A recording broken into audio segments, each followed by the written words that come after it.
While I disagree with many provisions of your proposed zoning ordinance, I would like to specifically address Article 4, Section 401, regarding the subdivision of large parcels of land.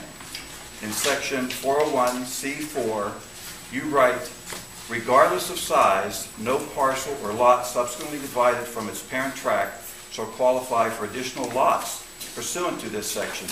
All subsequent owners of parcels of land subdivided from a parent tract shall be bound by the actions of the previous owners of that parent tract. Now, these proposed ordinances are not straightforward and complicate and limit activities and uses of the landowner and actually take away farmers and private property owners' rights. The Township Comprehensive Plan even acknowledges the need for less complicated ordinances. Our Township Supervisors are disconnected from the wishes of the majority of Township residents. Results of the May primary and subsequent election overwhelmingly confirm this fact. The results were a clear message that the voters/residents did not approve of the Board's recent behavior or activities. The Board does not know what's best for its residents. This is still America, and the Township Supervisors must not be permitted to have this much power over our private property. The Supervisors should familiarize themselves with the wishes and will of the people. For example, how can the Board propose ordinances impacting farmers when they have no agricultural background and are not acquainted with the needs of this agricultural community, which represents 85% of Robinson Township? If the rezoning and proposed ordinances are enacted as written, our descendants, that would be my son, my grandchildren, would be prohibited from further subdivision. Therefore, these ordinances must not be approved. This is an infringement on our and our descendants' right as private property owners. And I'd like to...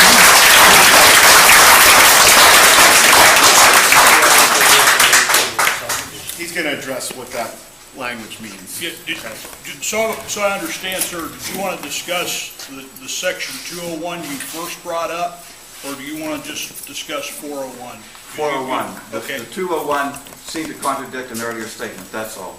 Okay. But 401 is the issue that I wanted to address And tonight. for the record, I've marked you as Exhibit 15, your submission, okay? Thank you. Okay. What 401 does is it sets the lot size for new lots based upon the parent tract. And the language is actually similar to language that some of my farmland is subject to in Lawrence County, and it's meant to prevent the subdivision of lots too small to be viable for agriculture. Understood. That's what it does. I'm concerned about regardless of particle size or parcel size. Yeah. So let's use a real life Well, example. regardless of parcel size means it's still the Table 401 rules. That's just lawyer language. If I have 500 acres and I divide it once, my descendants can't divide it again. No, it doesn't mean they can't divide it again. It just means that the table is the overruling thing. We've had experience with what we're hearing versus what is written, and I just still strongly feel this should be left alone. I understand your concern, but actually, it kind of, what I tried to do is make it a little more open than the older ordinance, in addition to getting rid of 50 pages. But this, I actually live under this. My point is, it shouldn't and does not have to be this complicated. We are a rural community. You know, we're not Peters Township. We don't have that many residents. It does not have to be this complicated. A landowner should have the right to sell his land or be able to pass that on to his children and grandchildren without a lot of language that at some point in time, a few years down the road, someone may not agree with what you're trying to tell me right now. Because they're going to say, here it is in black and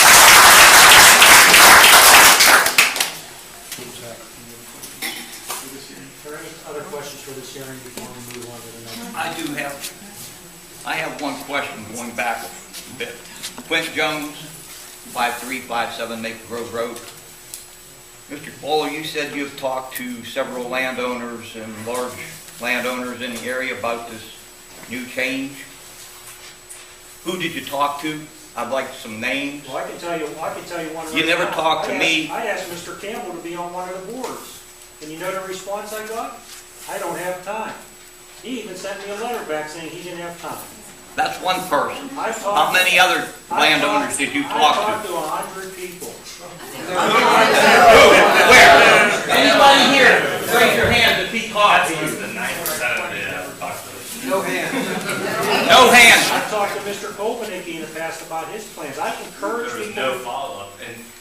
talking about these meetings too, what about work? Wait, let me finish. You heard the answer right there. And I want you to listen to what I'm going to say. I talked to somebody, and listen to what he said. There was no follow-up.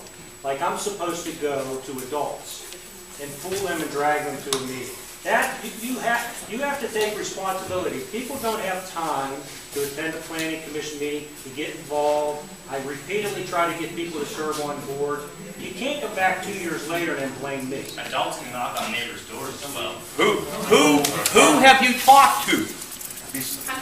Besides Greg? Hunter, but they're not here.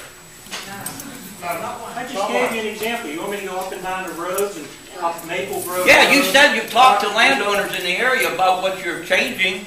I haven't seen anybody here raise their hands that you talked to them. Most of us here own more than 1 or 2 acres. I myself own 103. I never got talked to. I'm Mrs. Bigger from Bigger Road. I should be easy to find. I never talked to anybody. Let me address You got 2 more years. You know, one more comment. None of you people on the board have any farming background. You don't understand that we work 18 hours. That's exactly what I was going to say. The farmers in the area that work sun up to sundown, they actually do not have time to do anything of that kind. Exactly. Then why are you complaining? You say you want stuff done, but you don't have time to get involved. Let somebody know what's going on. Communicate. I think the farm thing is an excellent point because that's exactly why we hired Mr. Grossman. Because he has a farm. We paid him to do that. Yes. That's why I said, that's why we hired Mr. Grossman. His background in rural communities is one of the chosen. He's not familiar with And that area. that is one of the reasons that we have so much farm preservation in the new zoning ordinance. And then this new ordinance, what was that cost to prepare? This new document. That was paid for, as I mentioned at the beginning, by a grant from the Commonwealth. How much? I can't remember, to tell you the truth. Somewhere, well, the grant was closed out 2 years ago. Let me answer the question, Judge. Well, this is a vote. The grant was Hold on. Guys, the court reporter has to unfortunately take this all down, so one at a time. And they're not on the record if they don't stand up and talk. So Mr. Grossman was trying to answer questions. Thank you. Yeah, I believe the grant was closed out in 2011, the end of 2011. I believe the comprehensive plan and the zoning ordinance grant were somewhere around $27,000. That also paid for another company that worked on the project called GCCA. And I'm still here tonight under that original grant. I'm not charging the township. But just to answer your question correctly, I'm just here tonight because I'm a nice person. Just very briefly, Mrs. Kramer. I have a question for the solicitor, please. Yes, Ms. Kramer. Sir, is there a deadline for this vote? It was advertised, I believe, to answer your question, I see you want to stop me. I believe it was advertised initially for a public hearing and a vote this evening. Okay? Is there a deadline? The board has the ability to continue these public hearings. The board has the ability to table their vote. The board has the ability to vote. It just depends on the timing of the hearing, whether they believe all the information is before them, that they can cast a vote. So there is no particular deadline. They can take action or not take action, just on any other item. They would have to, well, I don't know if we'd have to re-advertise, but it's up to the board, once they get all the information, sit down and look at whether what they've gone through for all these years with the planning director here, whether or not they should feel as though they should pass the law or decline the law. Would it be appropriate for the resident, I think I speak for most of the residents here, to ask for a delay until more input can be gathered? Well, and I think you have. I think the board, at least I understand that the people in attendance, or at least the majority, of course it's not the whole township, but are asking based on the hearing that the board consider tabling this matter. So that will come up when the board in fact casts a vote as to whether to take action on these hearings. Okay? So legally, there's nothing that's pressuring a vote tonight? We advertise the vote. It's not as though you have to vote on November 18th. It's something that the board would do from a cost standpoint, from having everybody here, but it's in the board's discretion. They have the ability to vote, just like any motion that comes before them. Other than probably January, the first meeting of the year, where they have a statutory obligation to vote. That's one of the few instances I can think of where they absolutely have to, okay? So this could be passed on to the newly elected supervisors? Well, anything can. It's all about advertising. It's about what the supervisors will put on their own agenda. Thank you. Okay? Very brief. Mr. Ford. I'm David Ford, I live at 232 Ford Road. I just have a little comment about your noise compliance. Well, I have a little comment. It's not much, but it's something, but it's just some input. I mean, you should already know the community has an ongoing vote for the new board starting in January. So why is it so important that the ongoing board tries to pass a zoning ordinance and new zoning districts that directly affect mine and other farmers' ways of life? Let me ask you farmers? No. So you have no clue what farming is about. So let me tell you that we farmers work. We start before 7 a.m., work past 9. I mean, it's just our way of life. The new ordinance discussing cigarette no longer exempts agriculture from noise requirements, which means you are affecting my livelihood. We farmers have to work when the weather and conditions are available to work, not when the supervisors tell us we can work. I don't believe that's accurate. That's not accurate. Well, that's what it states. That's what it says. No, it says not agricultural. That's, The old ordinance exempt agriculture. no, if you are in an agricultural security zone, the township has made a covenant with you. They cannot apply nuisance ordinances against normal farming practices. And large areas of the township mapped in the comprehensive plan are in agricultural security areas. They cannot use zoning or nuisance laws to affect normal farming practices. That's what's in here. Well, why are we reading it to where it works at? Show me what you're reading. You want to read what you have? Show me exactly in here. One second, somebody had a copy up. Go ahead. Page 42, it's under the noise, the back. So I can give you the section. Section 408 under performance standards. And they talk about, that's pretty much about noise. No operation or activity shall cause or create noise in excess of the sound levels prescribed below. And it talks about AC, R1A, R1B, R2, and SC. That's agricultural conservation. That's special conservation. And at no point on or beyond the boundary of any, it talks about 50 decibels. I mean, that's just, That's us right now. we're talking at higher levels than 50 decibels. So you may disagree, but that's not what this says, and I think that is the point. These should not be adopted as written. There's too many questions. It needs to be fine.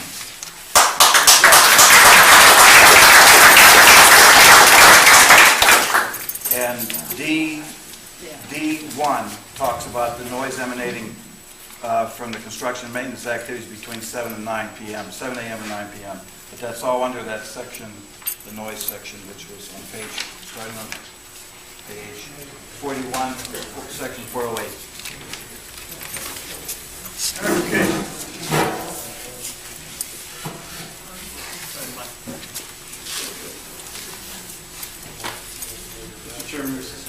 Mr. Grossman, I've never seen performance standards applied to an agricultural area. No, these are industrial performance standards. That's in our existing ordinance. I think I didn't, well, first of all, ag security provides that protection, as does the state's right to farm law. This would apply, by my reading of it, to industrial or other processes. But why in the old ordinance did it say that they were exempt? Here they're saying. The old ordinance predated some of the state's right to farm laws. It said We're changing. exempt. But what I'm saying is the state strengthened the right to farm laws. The state strengthened the agricultural security law. Your old ordinance was done before a lot of that was done at the state level. So you're saying it doesn't have to say that now? Yes. The protection's there, I mean, whether you believe me or not, you know, Well, and that's now part of the the record. protection's there. Okay, Mr. Grossman, Yes, sir. me and my Foley, this is my son. For 40 years, we have repaired equipment on our farm. All farmers have other income, because farming is so tough. That's why I'm here. Yeah! Okay, according to this thing that's in there, we're limited to 2 or 3 employees. 2 employees. There's no limit on farm employees. Home-based business. Home base. Home base, yeah. Home and farm and a building size. So, But actually, the older ordinance, I don't know how much time you spent with it, it was actually stricter for, it didn't allow for home occupations to be conducted out of the house. So what I did was I created a new category to actually move it closer to allowing you to do something like that. Whether I went far enough could be a matter of debate, but it did move closer than the current ordinance. The current ordinance has the same language in it. If you get the current ordinance, and you look at it, that home-based business, It's misleading us, and somebody that's been doing something for 40, it doesn't matter, this new zoning ordinance makes no difference. There's no change for somebody that's been there for years. you know, I get a little bit scared, I'm an old man. This farm, who owns it? You and Obama or me and my family?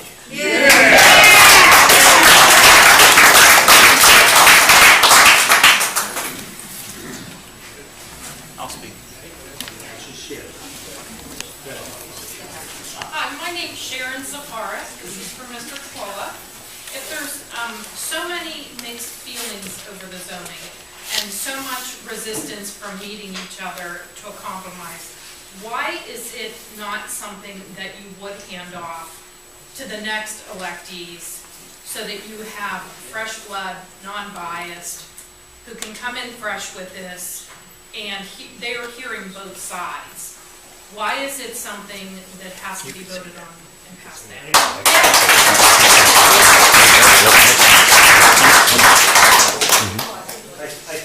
I think my answer to you is this. Somebody's back there saying money. My answer to you is this: if there was a way to zone the business zoning through the middle of the township for the Turnpike, get that done, and the new board came in and say wanted to change some of the concerns that these people had about the designation of some of those zoning districts like the agricultural conservation. Right, that directly affects I them. don't necessarily have a problem with that. And I think that if they have a concern about the way those districts are labeled, or some things in those districts, I think that's a good thing that they go back and look at. So why can't it wait? And let me tell you why. Because we can't wait another 2 years for that interchange business development and that. I'm not saying zoning 2 years, I'm saying January. That is absolutely impossible. Why? To make a zoning change, that the process takes at least a year, minimum, at least a year to make just changes in the map, changes in the ordinance. That's how long it takes. Don't even vote on it. So I'm saying, why can't the vote wait? There's so many mixed feelings, there's so much resistance, there's no compromise, there's no seeing each other's point right now. Until there can be something worked out a little bit, why can't it wait? And I'm not talking years, I'm talking, why can't it wait a couple months? Well, let me let the solicitor explain the process to you, because I don't think I'm being clear about how long it takes after you make a change. And I understand your question, and I think some of the others had similar questions. So I appreciate from a political standpoint some of the people's concern, why not wait? understand that the comprehensive plan, it's been described several times this evening how it started. We just don't have everybody come in and say, what would you like your land to be zoned? There is an imperfect science to this, and that's why they've engaged a specialist who has undertaken a review of the township for years, has met with the planning commission, and it has been in place. This was something the board wanted to do late last year, early this year. It's just one of those things that takes time to make sure everything is tweaked, advertised, done correctly. So you can always, Why not wait 2 and you can months? ask the next board, why not wait until the next board and the next board? I understand the timing. It's, they're out of office in It's 2 probably the months. worst timing that you can have. But they still function as supervisors until such time. So they can do a lot of things this evening, as I described to Ms. Kramer when she asked me about what they can or can't do. But that's their prerogative. And I think what he's indicated is that Mr. Brozich will still be here come January.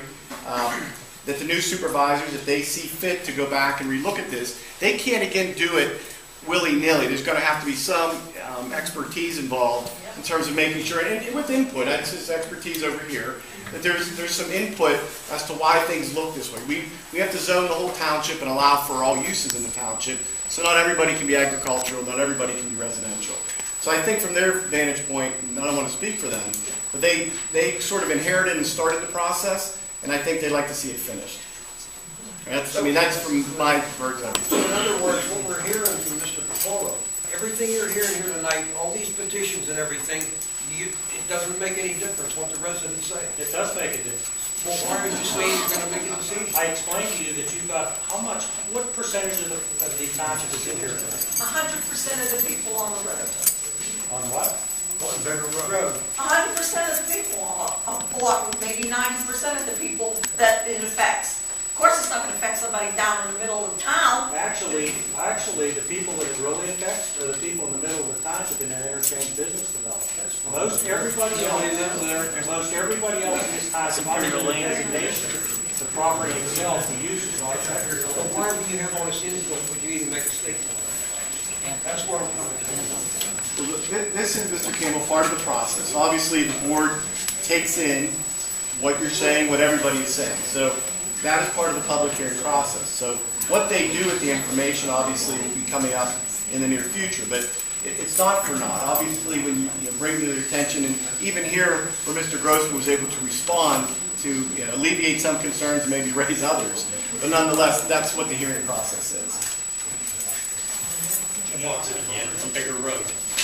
I took the petition around Bigger Road, and when I took it around, I took around the new proposed zoning map, and I took around the new for the zoning, to change the zoning ordinances. And I couldn't spend 5 minutes with any one person. I had to spend time and show them how we would be affected, and we had to try to read to determine what the difference is from what you're proposing to how we work as rural residential. And we only got 13% here, yes. But I bet I spent 45 minutes on average with each person that I went to. And I got the majority of the people on Bigger Road. And then I ran out of time.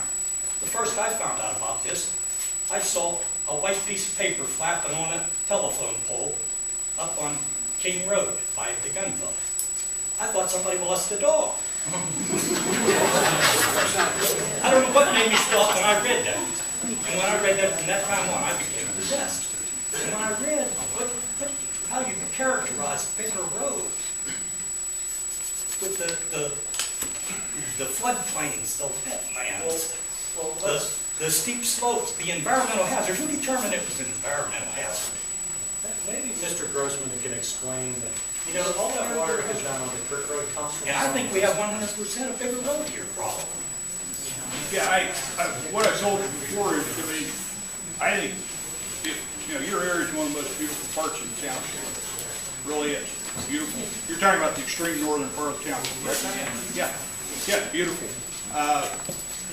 When planners talk about environmental hazards, they don't mean things like toxic dumps. They mean things like steep slopes, because steep slopes cannot bear the intensity of development that a flat area can, in simple terms.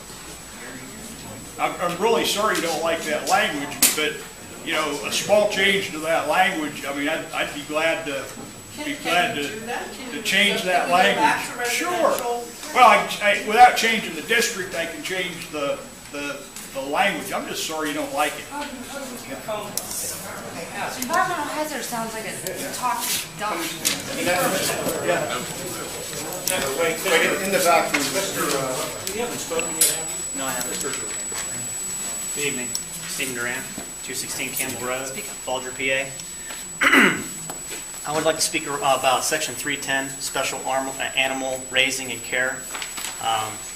About 7 years ago, the state recognized that many townships overstepped their boundaries by writing laws that seriously and negatively impacted farmers, which I am a farmer. I grew up fourth generation.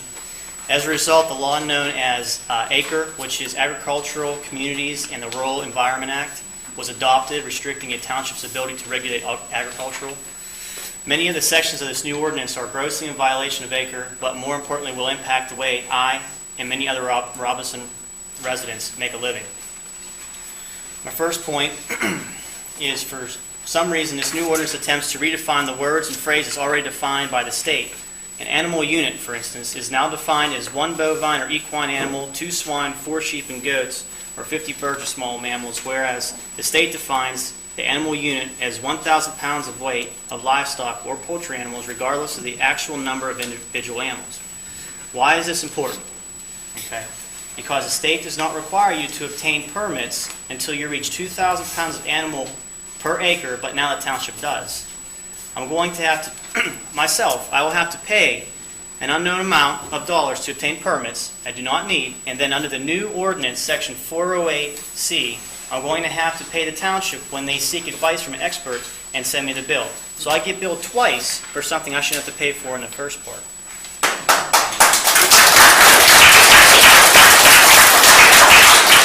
Now, it doesn't end there. On top of the permits I shouldn't have to get, I now can't use my property in a way that best deserves my needs. I can't put a new pen within 300 feet, that's 100 yards, of my property lines, even if that's the only place the pen can go. The fact that the state is the only one that can establish a setback for pens, and there is 100 feet, 33 yards. So it seems to be seems to be irrelevant to this board, as they have made it apparent that the law does not apply to them. It only applies to people who don't agree with them. All right, my farm, it's not more than 150 acres. 150 yards wide, maybe 200 on both sides. Where can I put a pen? How many acres do you have? We own around 60 acres. 70 acres. Somebody had what kind of livestock? We have Angus beef, and right now we're low. I'm just starting to build a business back up right now. But can I ask how many head? 10 head. 10 right now. This wouldn't apply to you. Well, what if I want to expand? Where can I put my corral at? That wouldn't apply to you until you reached, on 60 acres, you'd have to have... 120? Yeah. That will be hard for me to hit. If I build my business back up, I can hit that. And the thing is, where can I, if 100 yards... Your farm's only 150 yards wide at every point. Well, to get to access, what if it's in the wintertime? I'm not going to be able to put a pen out in the middle of a field. I'll sink my axles to the ground. Yeah. Unless you want to come out and help me pull out a trailer, So you understand how it feels. You farm. Yeah. It's not easy. Well, read the whole thing, though. But that doesn't apply. I've been involved with ACRE before, and I think this is within the ACRE standards, but this doesn't apply to you. Okay. Because you already are over 10 acres. Well, I'm not the only farmer in the place. There's other farmers here. It's listed as a conditional use. That only applies to a farm that is under 10 acres and has more animal units. There's a definition in the back of specialized animal raising and care. Well, from what I understand, if you read the ordinance, it says no animals underneath 10 acres. So if I have under 10 acres, I can't have animals on that land. No. This is also listed as a conditional use. So the Board of Supervisors, they would be coming before you anyway. But why even do this? You know what I ask? Just put this on my Well, shoulders. the reason Put we this do- whole ordinance on my shoulders. I ask you right now, put it on my shoulders. The reason that I ran something for like office. this is in there is because when I first started coming to meetings before I was a supervisor, I heard nothing but about some pig farm that they had problems. Pig farm, neighbors in the pig farm. And that's why you have things like this in there. to protect the neighbors from the other neighbors. It has to be. You know, there's flex. We're agricultural based. You moved here from Coriopolis. This is a farm. We're fourth generation. I'm telling you that before I was a super, and I attended the meetings, there was constant argument about this big farm, I don't know where it is in the township, that they kept on Valley Street. Okay. And it was there first. That's right. And these things kept coming up. So nobody's trying to limit. This is limiting. You are limiting our way of life. Well, This whole ordinance is limiting our way of life. And as I mentioned earlier, the state recognized that townships shouldn't try to regulate things they know nothing about, which is why they also include provisions allowing any individual to send a township ordinance to the Attorney General for review. If this ordinance is passed, I will be requesting that the Attorney General bring legal action against the board. And on top of that,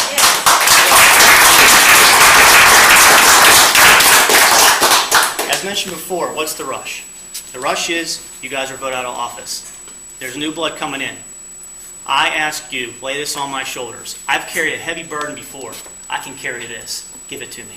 I will take it.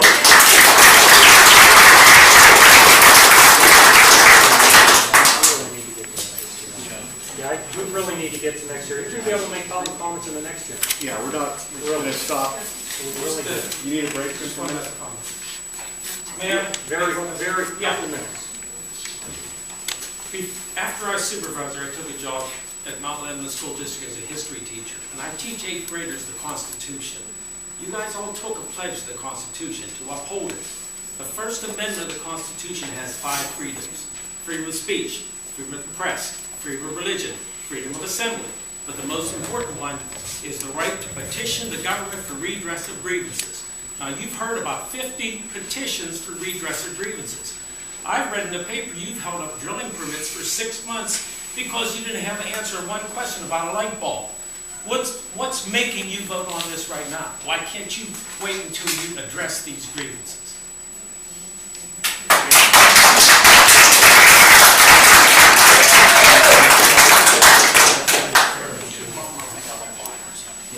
We're going to take just a few minutes for the court reporter once she closes this hearing out. Okay, that's it. We are going to have public comments in the other hearings. I'll keep it quick. Roger Kendall, you want to stand? Yeah, you should. No disrespect to you, sir. I'm sure you're fine at your job. But I hear you do a whole lot of explaining the gray area of the language. And I can tell you right now, the current administration and solicitor will use that language to the T to stop people from doing what they would like to do. You cannot have so much in it to make it so complicated. You've had to explain 15 times already what's going on. It should be simple enough to read that a person can figure it out on their own. You don't need a lawyer to help you.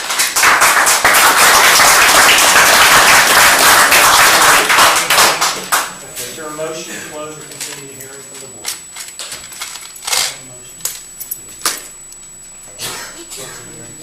Your second. I'll second it. Mr. Brandis? Yes. Mr. Locke? Yes. My vote is yes, hearing is closed. And we need 5 minutes. Court reporter is going to take a few minutes, so.